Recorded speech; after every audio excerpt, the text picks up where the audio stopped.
Hello,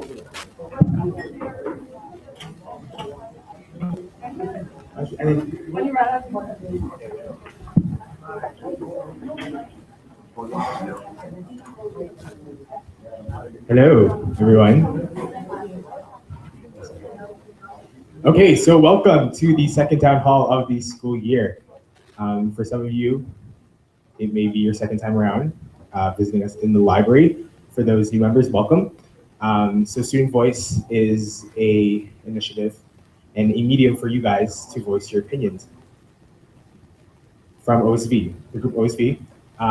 So as you know, town hall meetings allows you guys to have face-to-face conversations with us. Really brings out good feedback in terms of what you guys have to say. Just to let you know, from our first town hall regarding all the extra stuff in our school, like cafeteria, washrooms, and such, that has been very good in terms of feedback. We are in consultation with the cafeteria service. They're really eager to meet with us to discuss what you guys had to say regarding the cafeteria service. And also, as you could tell by all the new things in our school, water fountains, TVs, and the like, all came out of your voice from the town halls in October. So without further ado, we're gonna get started with this town hall, and hopefully you guys have some great things to say. So Hashvina is gonna go over just the rules to remind you what we expect of you during this session. Okay, so the rules haven't changed from the last town hall, so of course be respectful of the people around you. Matt is going to go around with the mic, so one person speaking at a time, all of that.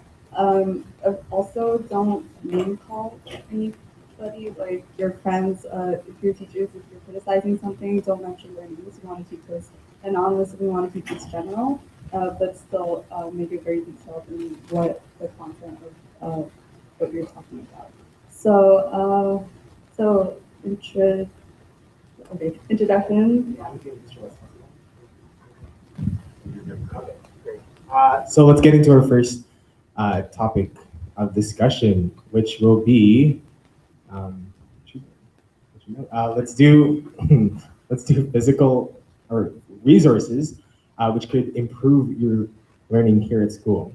So in terms of anything physical, technological based, not all at once.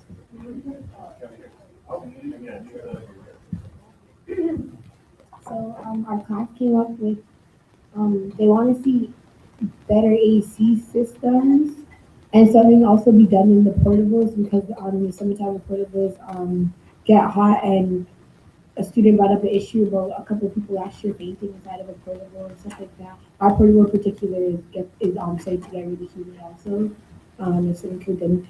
And regarding the music on the PA systems in the morning, students in our class brought up the issue where you guys asked what music wanted to be better played, and we were sending music on Twitter, but none of it has been heard yet. So some students in my class are wondering if that was something that was coming up soon, and also to provide AV equipment in the classrooms, because apparently some teachers have gone out and bought their systems themselves, and yeah, we want to know if that was something that could be provided.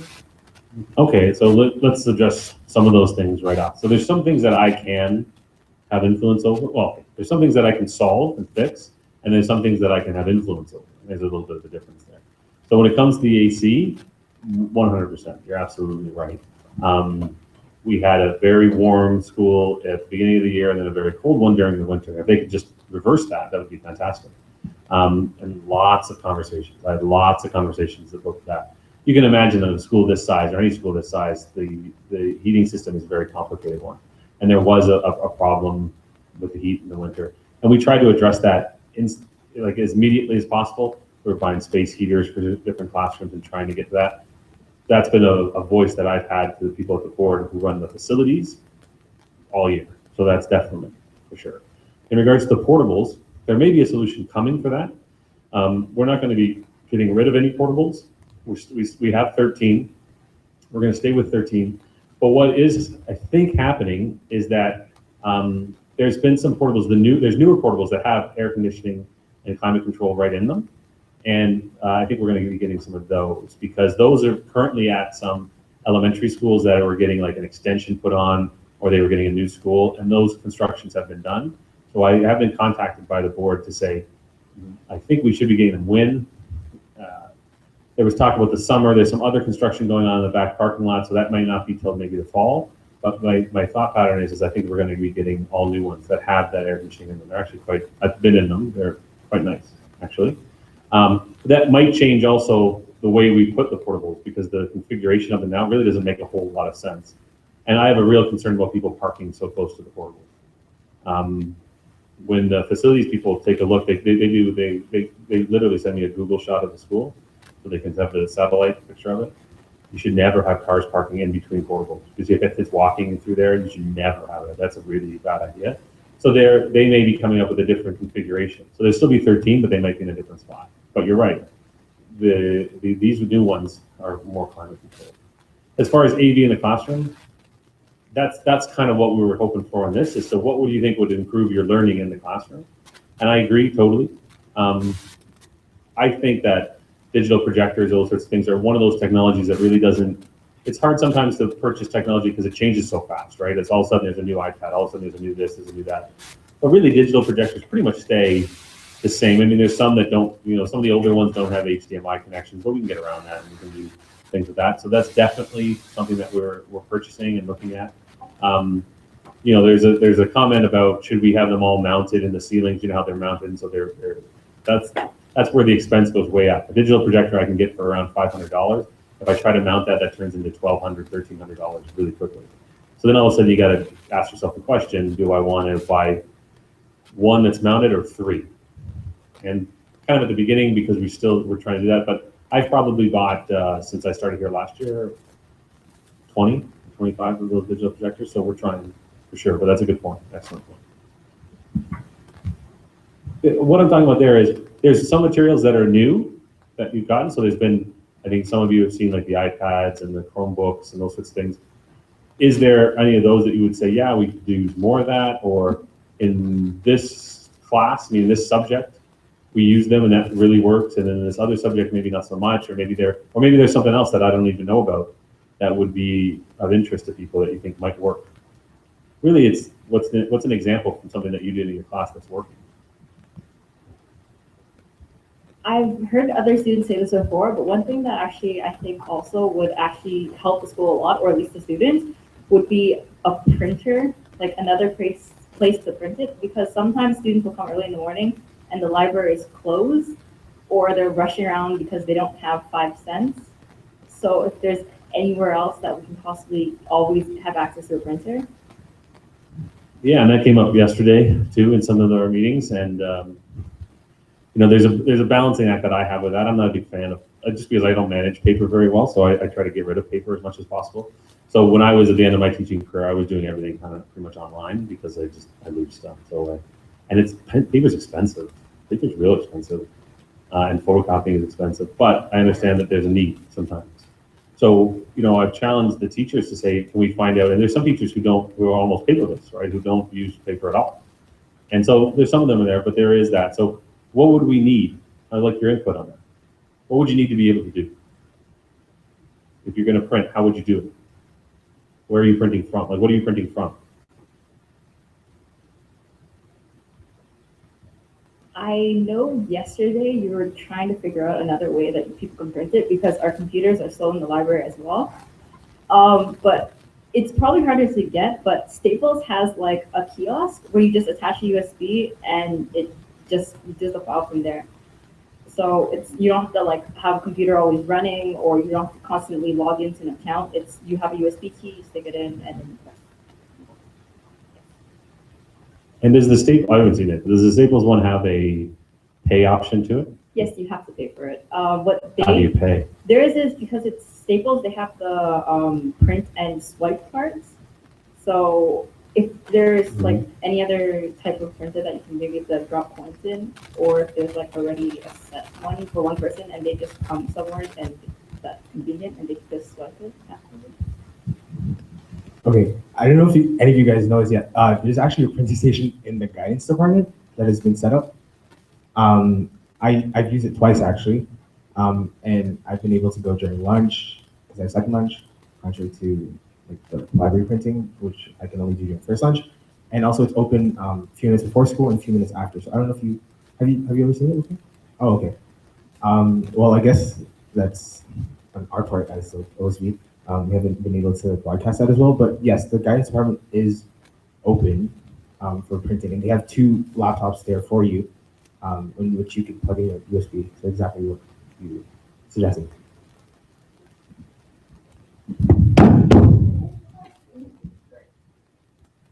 That's just for drama. To address the concern of running around looking for change to pay for a few pieces of paper that you need to print, other schools make really good use of their student ID cards with the scanning. So at the beginning of the year, they'll put like $5 in it or $2, and whenever they need to make a payment to the school, they'll just take out their student ID card, which also confirms they're a student. You know what schools those are? It's Quite seriously, because I'll contact the school. the one to Markham. I'll get back to you, sir. I'll be back. There's the one in Vaughan. Braybuff does that, the one in Vaughan, and I'll find out the other school for you, sir. Okay. Yeah, so I do actually have a contact up in, that would be York Region, York Catholic Board, probably. If it's north of Steeles, essentially, that's York Catholic, yeah. But I do have a contact in there that, actually, Ms. Pasafime's dad is a superintendent up there, so I could contact him for sure. Yeah, that's the school names. Yeah, because we thought about that last year and we couldn't find a solution that would work properly. Like if you could have somebody in the foyer that would be able to do that. What you wouldn't want to do is because you could just get a printer. I could just buy a printer that has a USB port on it. Mhm. But the problem is that then people will just be printing anything. Yeah. And then it's more of an expense than it is, like we're paying for a lot of stuff to get printed and that might not even be of use. Right. So I think if you could use it, and I'd love to be able to utilize the student card more. So good point. What else? What else about like in the classroom? Any technology or any materials in there or things that would seem to work that you've used that might be of use? Because I think we have made some purchases, but I'd like to know if they're working. Recently for some of my classes, we have used the iPads, and I really like most students in the classroom do enjoy it because it stimulates group work, which is really good because nowadays everyone's always trying to focus more on their individual self and their individual marks, which is good, but there's less contact or social interaction between classrooms, and I don't know, iPads just help with that. And so who has in any of their classes used the iPads or something? Okay, so that's good. And is there any limitation to them? What's frustrating about them or something that we need to overcome? Specifically for the IB students in the English course who need the iPad as a course companion, the iPads don't allow them to download other apps that are used for presentations like Haiku Deck or Google Drive, which groups use for their presentations and like to make scripts and things like that. So the account limits our ability to interact with. So those are school ones. Yeah. Yeah. So the school ones, we can get those apps, no problem. Okay. But the schools are under a management system, so they're all managed under one system. So a teacher can make a request of me, and I can purchase them because I'm the one who has to be accountable for any purchases. And they even count free apps as a purchase. I don't pay for that, but it still counts it out. But we can I can get that and push those out, and then we can push them out to all devices all at the same time, right? So that's definitely something that we can do. And what I'd like to hear is about this. We need this app for this, and that'll get it instantly. That's not a problem at all. Okay. Yeah. Thank you.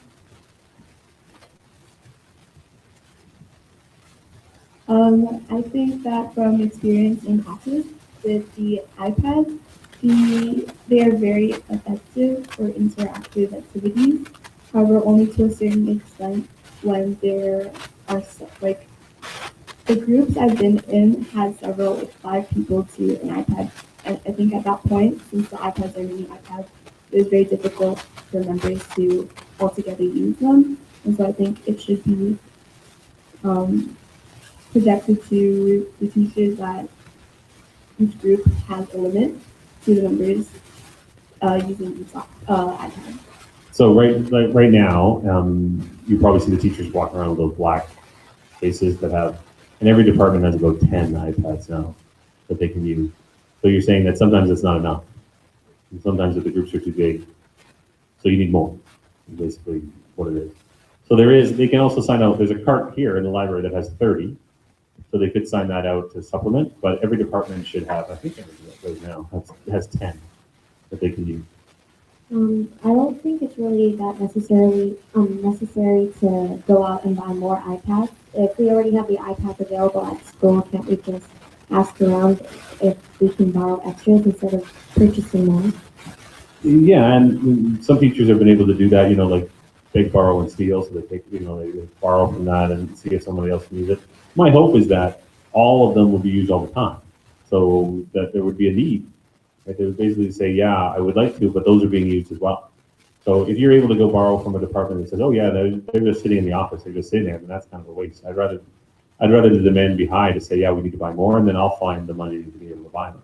But only if they're being used, really. So it was encouraging when everybody pretty much put their hand up to say that they'd use them at some point. Okay, good.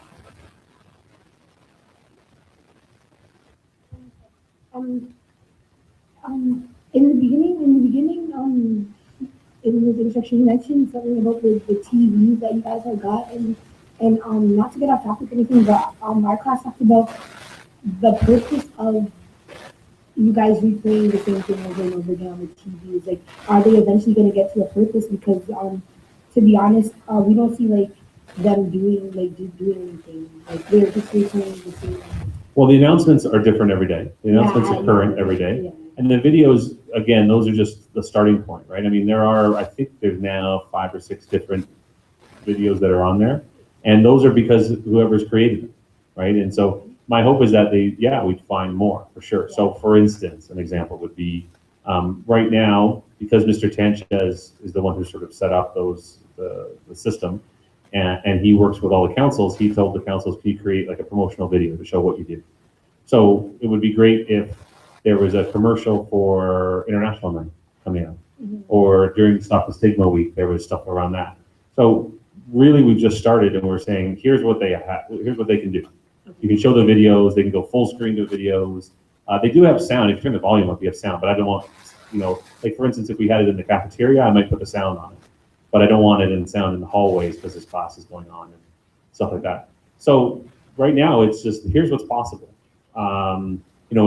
If a department wants to start a new course and they want to put a promotional video about what's in this course, great idea. If a team wants to have highlights from a game that they have, put that up, right? There's lots of possibilities with that, and it's quite simple to do. Really, right now, we're saying this is what they can do. Fill in the blanks. But those announcements are current. Those are every day, those are renewed, and there's an online way now for teachers to submit announcements. And the hope is that we kind of cut down on all the oral announcements in the morning at the end of the day, because there's so many of them. And in the last town hall, people were saying we don't even listen to half of them anymore because they're so long, And then the first period is actually 10 minutes longer because it takes into account morning prayer and the anthem and announcements. But last period isn't any longer, and yet it's being cut by 5 minutes or whatever with announcements. So the hope is that if we can cut those down, one, to only announcements that are really necessary, then people will listen to them. And two, this way you can get it all the time. The other thing is too, and we're going to be pushing this out in the next week or so, there's an online version. So there's an app that you can get. So you can get those announcements on your phone or on your iPad at home, anywhere, all the time. So it's constantly there. So you can check them whenever you want. So you don't even need to be here necessarily to get some of that information. Because I know there's a lot there, and you might say, well, it's fine if I can sit there for 15 minutes and wait for all the announcements to go through. Well, this one, the hope is that you would just be able to swipe through the announcements and say, okay, there's one, and I can get it from home, I can get it from anywhere. I'm like old school for announcements. After we did them, we would just take those announcements and post it on a board, and then that was just kind of like so anyone could see it, because a lot of times no one listens to the announcements, and they're always asking around, so that was just like an easy way, because you just staple it up there, and then you take it down the next morning or something. Yeah, and that's, I've been at schools that do that as well. And my hope is that this way, this is actually easier to do, this one, because it's just copied and pasted right into the program that runs the screens. And if we get it to the point where we can push it out to all the students so that on their phone they can just get those announcements at any time, it's instant. There's not more paper that I got to produce. There's not another bulletin board that I got to put up that has, they'll have stuff on it and then who knows what else. So my hope is that that becomes exactly what that is.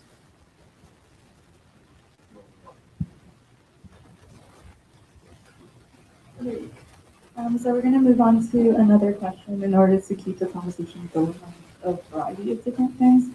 So think of some of your favorite assignments or classes. What about these assignments made them your favorite, and how did they make your learning experience better than what you wanted them to? So basically, what was your favorite assignment? And do you think that we should project it to teachers that they should encourage this kind of assignment further? And I'll just add to that is because remember all this stuff, I think we need to refocus a lot of times, right? And we got to refocus on the purpose of this whole place. The purpose of this whole place is really one thing. There's a lot of stuff that goes on. But at the end of the day, it's really one thing. And it's about your learning and your success. That's really all it is. We're all employed for the exact same purpose. So while we had the first town hall that was about general things that would make the experience kind of more pleasing or better suitable for stuff like, the cafeteria service and all those things that would make it a more enjoyable experience, at the end of the day, the purpose is to say about your learning. So why not comment on that, right? It's your learning. So what I would love to hear, and what I know a bunch of teachers would like to hear is what works, because they know what kind of works for them and they can sort of see it. But if they're getting it directly from you guys, I think you might see more of that. So that's kind of what we're hoping for now. So for one of my favorite assignments in classes, when you are put into group projects, many people don't really like it, considering there's always that one person that either does more work or less work, and that becomes a problem because it affects your group mark, even though they say they're going to be marked individually. But one of the group projects that I participated in was my teacher divided us into groups based on he gave us a test, not really a test, like a quiz on the subject, and depending on our marks, he grouped us up. So basically, he grouped us up with people who had around the same marks as we did. So the work that we would do would somewhat be even, I guess, which was very good compared to the other group projects. So they did sort of a diagnostic at the beginning to say where is everybody, and then group them there. That's a really good practice, right? And sometimes they'll do it differently, right? Is to say, I'm going to put some of the people who are stronger with this concept with some of the people who are weaker because we want them to grow. But sometimes that's not the point of the group work. It isn't necessarily that way. It might be just to say, can we express this as best as possible? So we get to, like people together, and if that's an issue, for sure.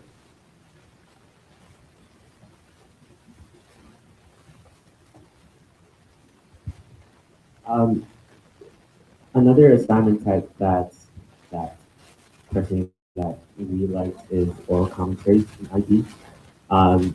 Essentially, it's where students practice their oral speaking skills in order to effectively communicate their ideas in a succinct, concise manner.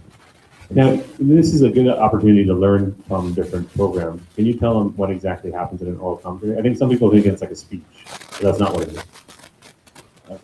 So essentially, you're provided with a literary passage, let's say Hamlet, for example, and specifically for our course, you're asked to point out the literary features. It's essentially an oral essay. So you begin with a thesis, and then through these literary features evident in the passage, it proves your thesis. So this essay is created on the spot. You have not seen this passage before. So you have a couple minutes to prepare, and it allows you to practice your improvisational skills while able to speak on the spot. And it's recorded. And this is recorded, yes. Yeah. So it's an interesting skill there is to say, that it's recorded, that you have to be able to speak in a coherent way. They work on the ums and the ands and the uhs and all. You're supposed to work that stuff out. but that might be a skill. And that's I don't know of any curriculum other than the IB that asks you to do something like that. And I've seen it a little bit used in some of the French classes, and the new French curriculum is talking about much more conversational French than just understanding, verbs and the writing, but more about the conversational French. Again, where you could use technology, right? It's very easy. It used to be before, and this has been an IB staple since the beginning of IB, you used to have to use a recorder, but now, as you all know, many of the devices that you have all of these capabilities in it, not just to make videos and stuff like that, but also to record, to send that recording to somewhere else, to then be able to send that and make notes about that and to annotate it and things like that. So there's some really good possibilities there. One of my favorite assignments is the drama club. It's actually a lot of fun for people to play roles and characters, act on stage. It's usually No, but so that leads to an interesting point about drama and the performing arts. There's an element to, well, obvious performance with it. But what that comes with is immediate feedback. What that comes with is the ability to express yourself. What that comes with is you're actually doing it. You're not talking about doing it, right? Which is what we get caught up in a lot of times when that's what you talk about in academia, or when you talk about academics, you talk about or you study how to do something, or you talk about doing something, you don't actually do it. So can you point to any classes in which you're actually doing something instead of studying about doing something?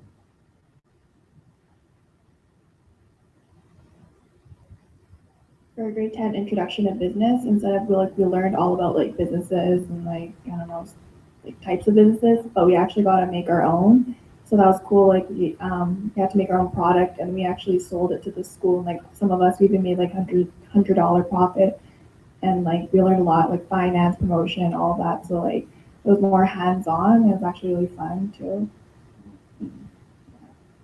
Right. So there's an authentic element to it, that you're actually participating in it. What other examples are there of that? Looks like there's a few hands up.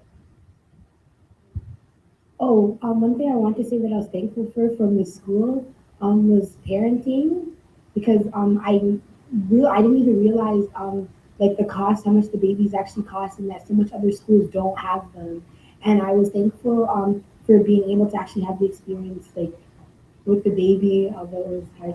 So you had one of the crying babies. Yeah. Yeah. I enjoyed it because a lot of the other people, the friends that I talked to, we all friends from other schools, we all took the same course, but it all turned out differently. And I'm thankful for the fact that at this school I was able to actually get the experience of the baby, and even when it didn't work out, I did it again. And other schools that I go to, O'Connor, those schools like that, we don't have the access to it. And that's one thing that I'm happy that this school has. Well, that's good. O'Connor's really gone down since the new principal started there. So.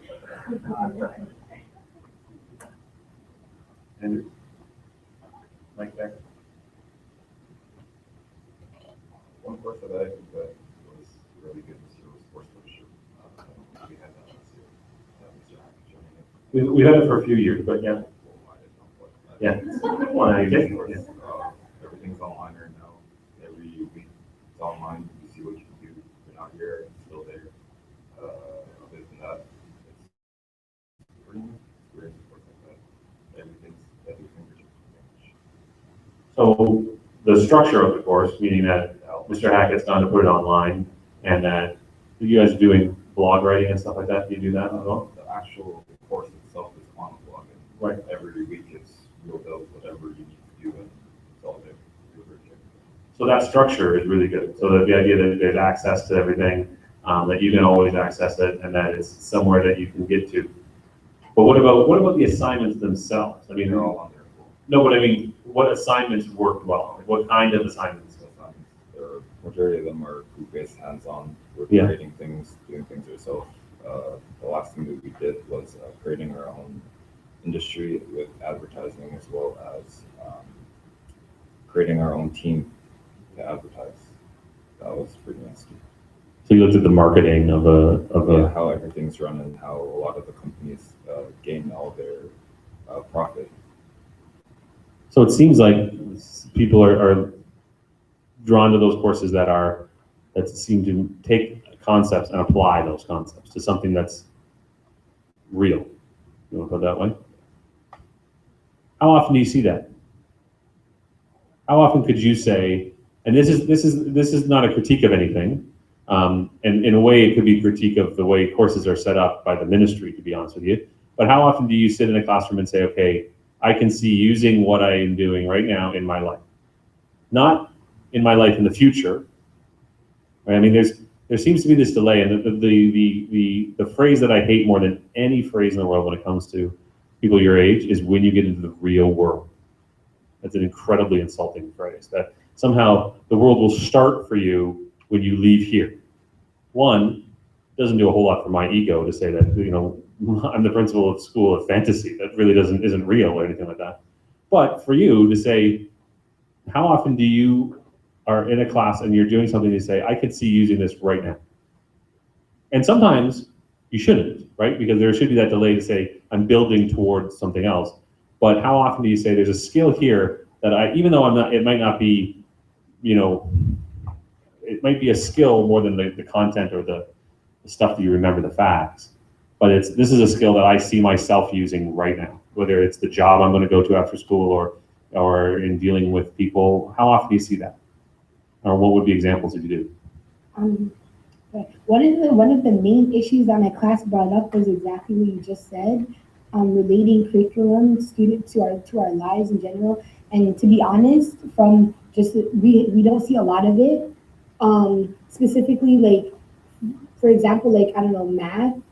Like one of our teacher, our specific teacher, like was looking at their curriculum. Like there's stuff in that you have to learn, obviously, but she literally like went out of her way to change certain things so that we get proper learning. Like we did finance, something that I feel like it came towards the end of our course and we didn't learn enough about it. I feel like if we had spent enough time learning like something like that as much as everything else, it would have helped us. Like that course helped me completely. Like I have a job now and it like shows me and stuff like that.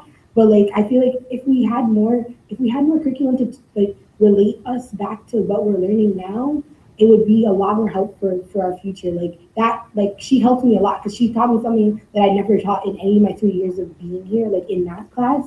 And that's something that we'd like to see more of. Like, right. So they could have taught you just the concepts of balancing an equation on this side or the other side, but instead took the context of it to say, this is how you would use this to balance your own budget. Exactly. That's exactly what she did. Okay. Successful.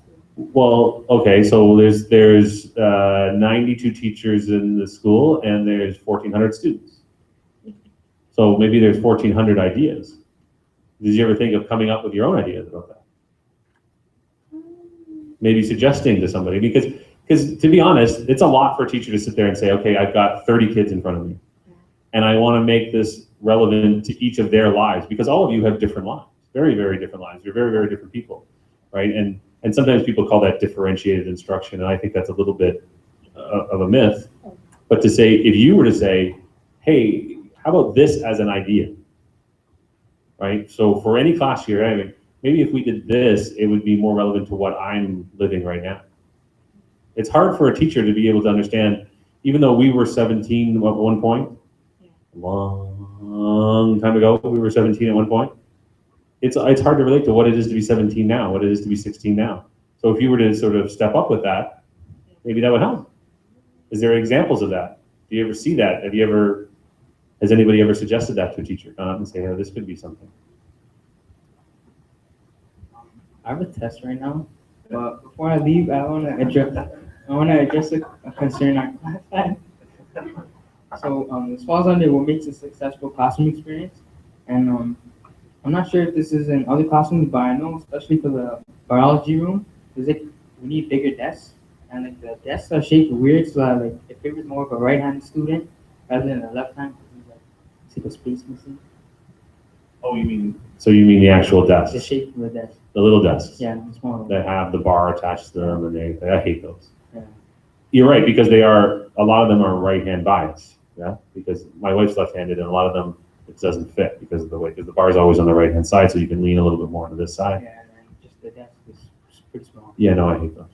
Unfortunately, I can't replace all of them instantly, but that's a good point. So maybe that's a good point to transition onto another topic.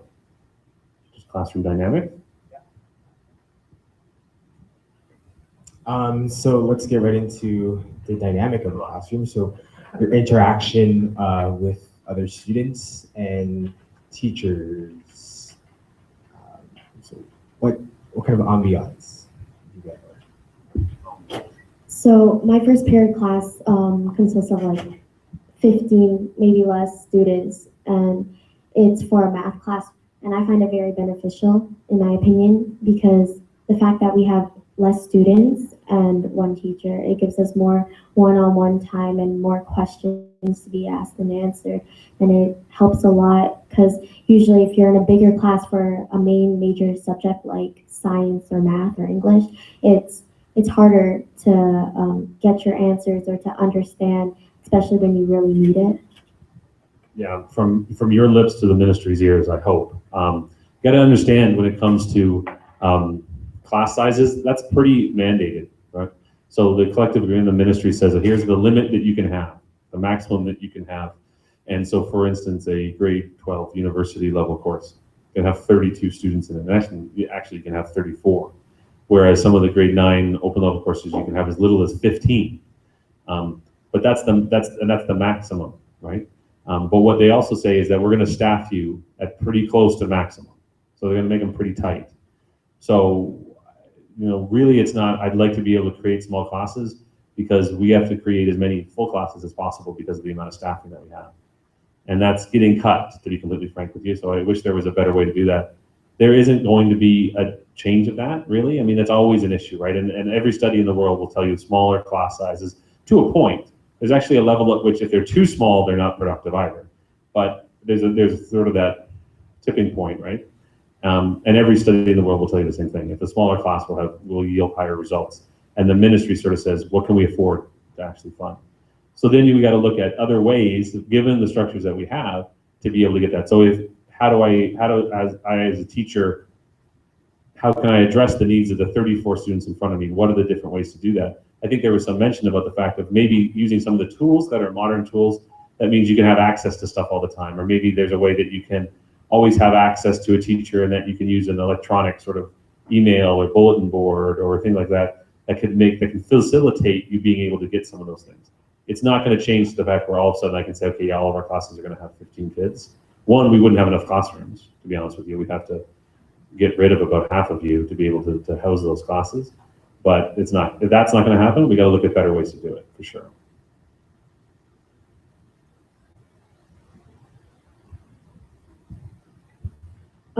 In the classroom, a student mentioned how one of their teachers said, like, how teachers are supposed to like give the student missed work, like the students like on a sports event or they're sick or they're on a vacation.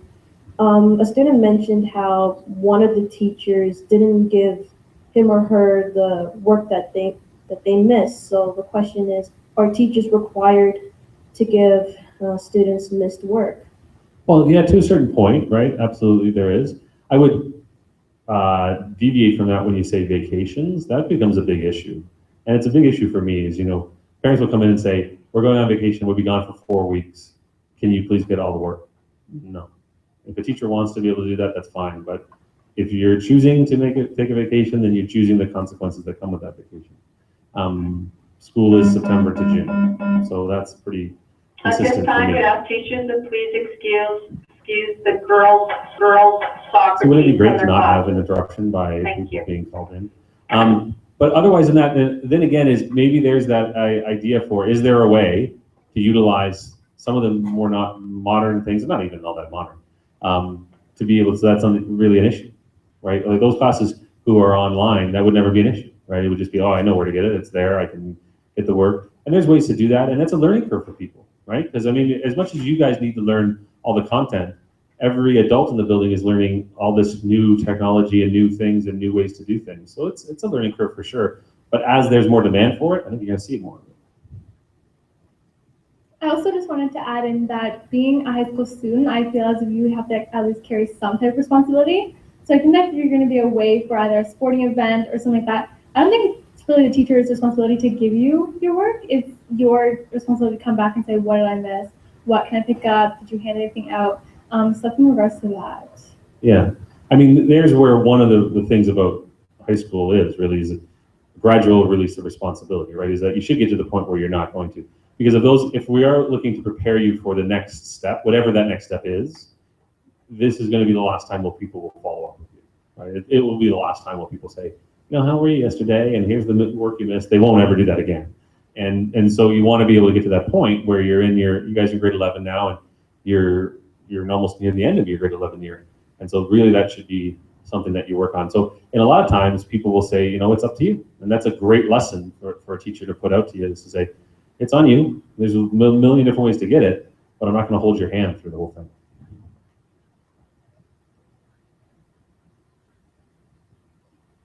I think I was talking about with our class, we're thinking that some of the things that affect our classroom experience that probably will make it sort of better, I guess, but it impacts it, is basically teachers and student interaction and like relationship, you can probably say. It's like we realize that if the teachers are probably like have an appearance of like they're nicer, I guess you can say, more students will like participate in class. And from that, we realize in class, what we find really fun is when there's like class discussion, like entire class discussions and group discussions and group debates. It really gets the class involved in thinking, and it makes it actually really enjoyable lesson as well. And have you given that feedback to your teacher? Or did you just, that's what this is all about, yeah. A couple of times we have asked our teachers for debates, and we did get to do it a couple of times because it was law class. Mm-hmm. So we did debates against like for a scenario and stuff. But it was actually really enjoyable, and we don't limit it to just like the one person who's talking has to talk. It's everyone has to say something. Mm-hmm. So even the shy kids, even if they're shy, they either tell the person beside them to say it for them, or them themselves would just try to like say it themselves. Mm-hmm. That's good. It's a good point to say that it's good to hear that people want the discussion as well, right? Absolutely. What else? I mean, what we'd really like to get to is I think every educator would like to hear from their clients, and that's essentially what you guys are, what works, right? Any business will do that. Any business will say, I want to know what my clients want, and I want to be able to deliver that, okay? And what works for them. So here's your chance. What works? What are those dynamics? If you think about the best classes that you enjoyed the most, and you don't need to name them, but what happens in that class that made you enjoy it? When it comes to assignments, hands-on assignments really work with students, considering sometimes sitting in a desk for an hour or two and learning from a book can be very boring, or sometimes it just doesn't go through to them. So by doing hands-on activities, it helps students to really analyze what they're doing in a way. So we keep getting back to that, right? Is the idea of a manifestation of your learning, right? You got to be able to apply it somewhere. Absolutely. In terms of ISUs, dreaded ISUs that we all have to get at some point in our lives, I found that the most ineffective ISUs that I've ever had in my entire high school experience were those where I had to bring a textbook home, have a set of questions that were somewhat redundant in a sense, and I had to I had to have all those questions answered by a certain point. In terms of ISUs, like right now, for my English class, we had to do a photo essay. And I remember grade 10, we had to do like a French video for a video. So I really liked those ISUs, in which I could, like, going back to technology, like making movies and stuff to express the concepts we learned. I just feel like answering a set of questions and having those questions due by a certain date, I haven't really learned much, but I do enjoy things that do relate to technology and making stuff. So here's a point. Here's a question for you. And when I look back, I obviously no longer get to teach, but when I look back on my career, I think about how much did I do in a classroom that actually changed the world in any way, shape, or form, right? That actually had impact on the outside world.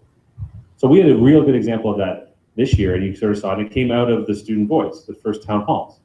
People were talking about the safety of crossing the street in the morning and how it's like a minefield walking across there, and all the cars, and there's nowhere to park, and you gotta go around, and would it be better if there was a crosswalk there? And so one of the classes actually took that on and did a whole research project and actually presented to Councillor Ainsley as this is why we need a crosswalk.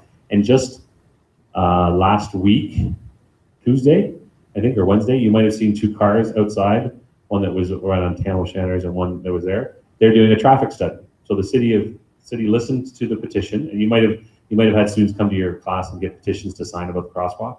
So they took that petition and they're doing a traffic study to say, should we move the crosswalk up from where it is down by Military Trail School up? Because remember, that crosswalk has been there, well, since I was a student here. And when I was a student here, there was no Bonspiel. All those houses across the street, there was nothing there. It was an empty lot. So the flow of traffic, the flow of people has changed.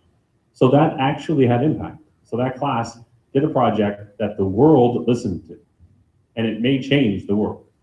Now you're gonna say it's a crosswalk moving a few hundred meters. Sure, but that changes the world. How often do you see that? How often do you do that? I look back on my teaching and I can honestly say, confidently say, that of all the assignments I taught for 13 years, of all the assignments that I did, I never once changed the world. Never. As a teacher. And I was really good. I was a really good teacher in my own mind. But I never, ever once, when I look back on it, did I do anything that had a direct impact? Did it have impact? Sure. Students became better, we were able to articulate things, we were able to think better, and they have gone on to change the world. But never did any of my assignments ever really impact something directly then. Do you see any of that? Could you see that in your classes? Don't have you, but could you see it happening? And I would say it's a lot easier now. You guys have access to everybody in the world instantly. Right, online, you can pretty much find anybody. How could you change the world while you're here? Instead of saying that high school is just preparation for your life, like this is, I'm gonna do stuff so that I can be ready to live when I turn 18, and then I can contribute to the world. How could you contribute now? Right? I mean, you gotta think about that. And maybe you think about some role models. I mean, I was lucky enough when I taught at Mary Ward, one of my students was Craig Kielberger. So he was a student of mine. He was never there, but he was a student of mine. And he decided that when he was 12 years old that he was going to change things and that he impacted the world. Now, the sad thing is he did that outside of school, right? We gave him credits for some things, So he actually got part of my English credit because of his speech that he made to the UN. That counted as his oral component for my English class. But, that's kind of interesting, yeah.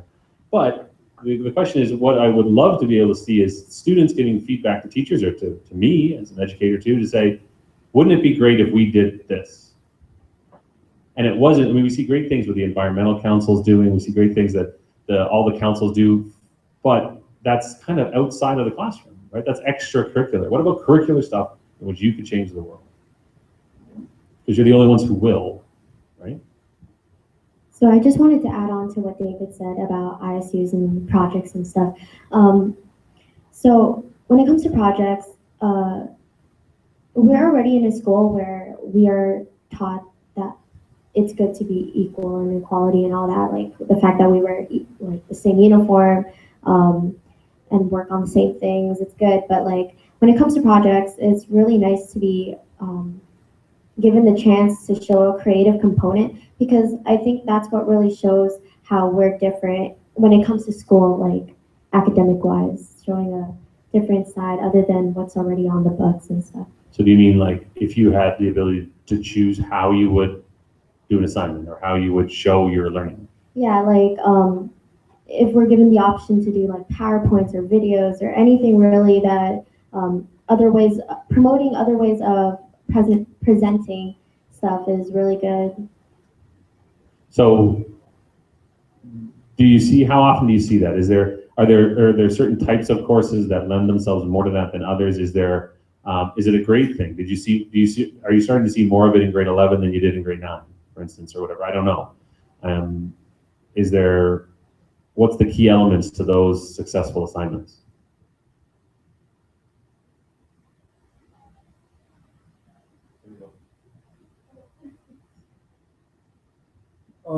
Picking up from what Katrina said, being in the same class, we had that same freedom of doing whatever you want, and I think kind of having that your own kind of touch kind of made it better, as opposed from being in grade 9 where you had to follow certain rules and you had to follow this and that to be successful.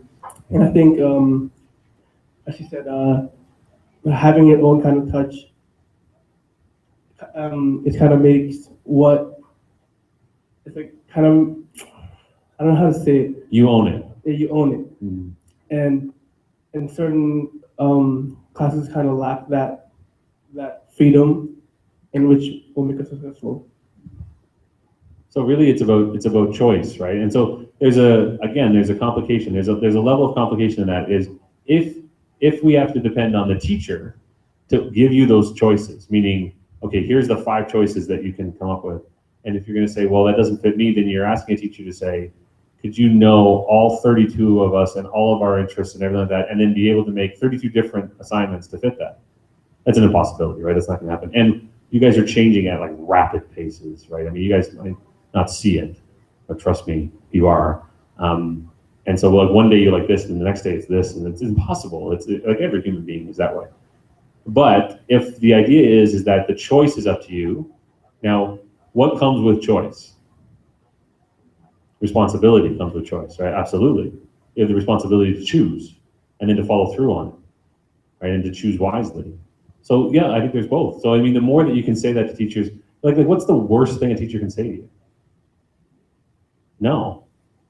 No. Can we do this? No. Okay, well, like the world didn't collapse and nothing, I'm not hurt by this. It's just, okay, but the more that maybe what we're hoping all of this inspires is student voice, is the idea that you should have a say. Now, that doesn't mean, remember, having a say doesn't mean it always goes your way, right? Just as having a say means I'm going to have a say. And sometimes the answer will be no. And sometimes the answer will be later. Or sometimes the answer will be, yeah, that's a great idea. But to have a voice, you got to use that voice. So that would be, that's really my hope, is that you reflect on these things and start having those conversations more and more.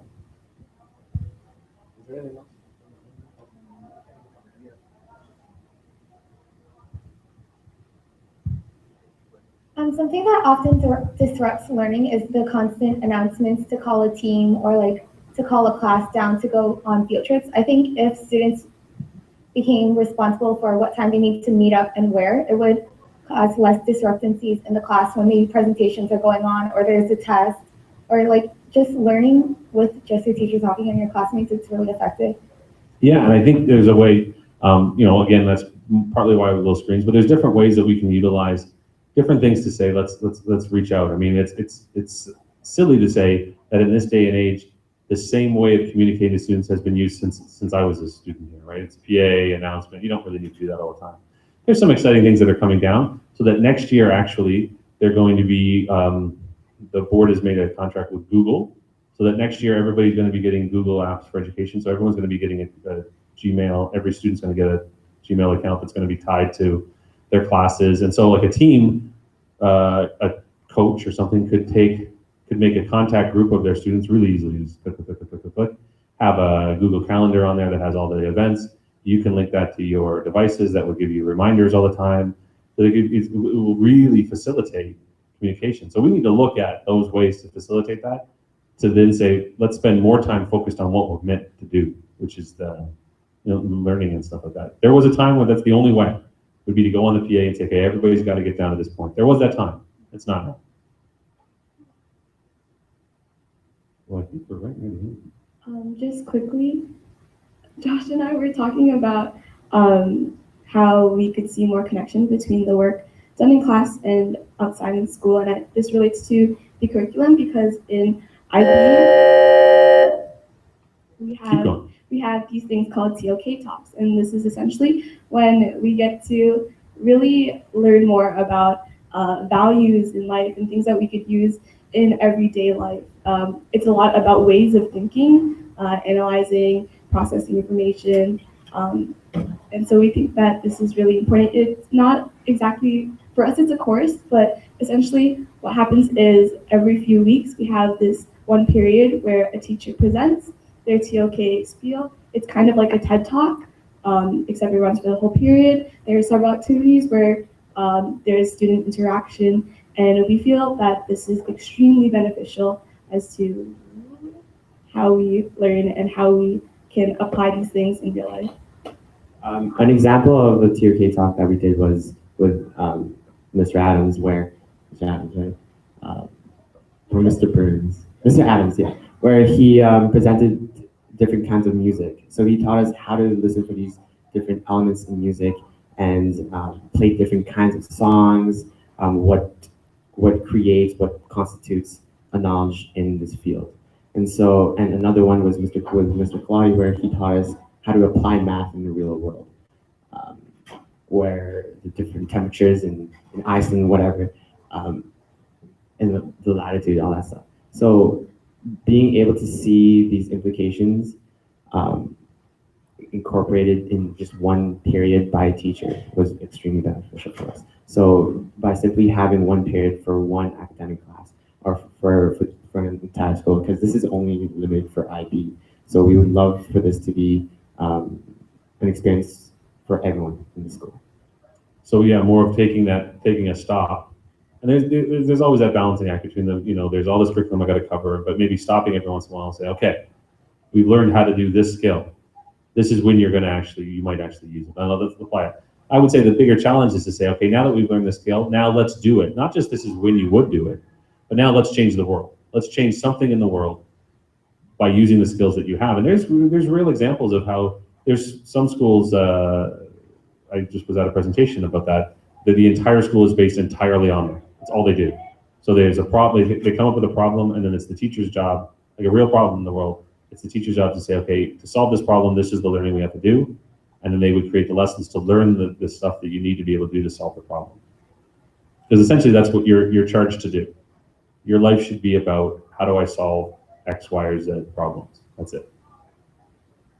Slightly off topic, but one concern I have about classroom arrangement, or at least seating, is teachers tend to put things in alphabetical order, and I'm currently the last person on the 2016 graduating class, so I'm always sitting in a back corner. Feel your pain, sister. I know.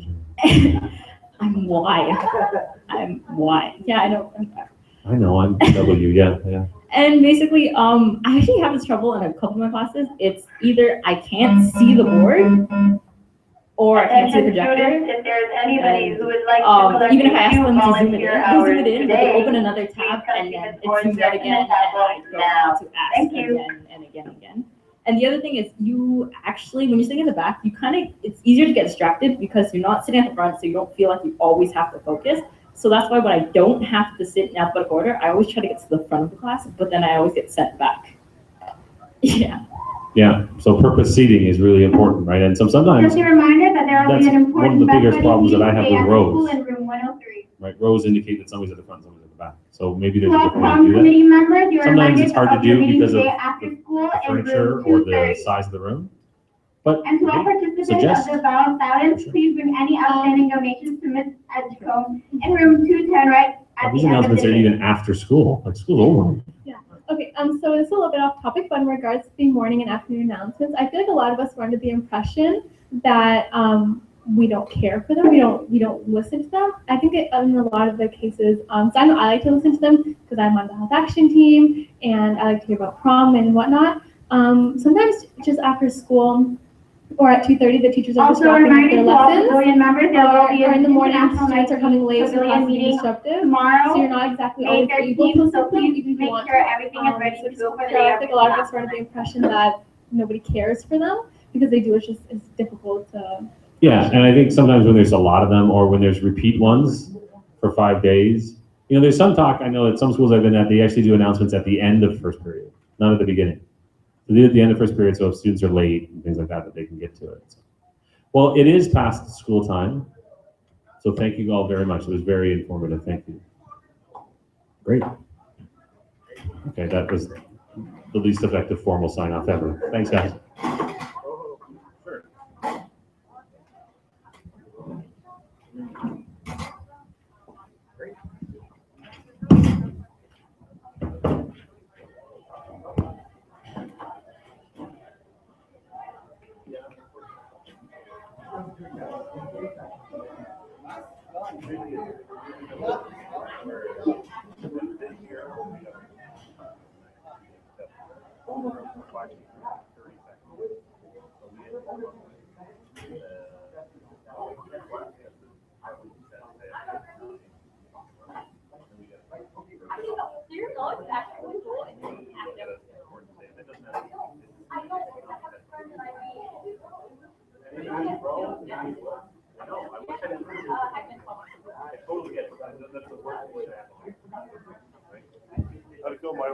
Hey, how's it going, sir? How was it? Pretty good. Well, nice. Yeah. Thank you.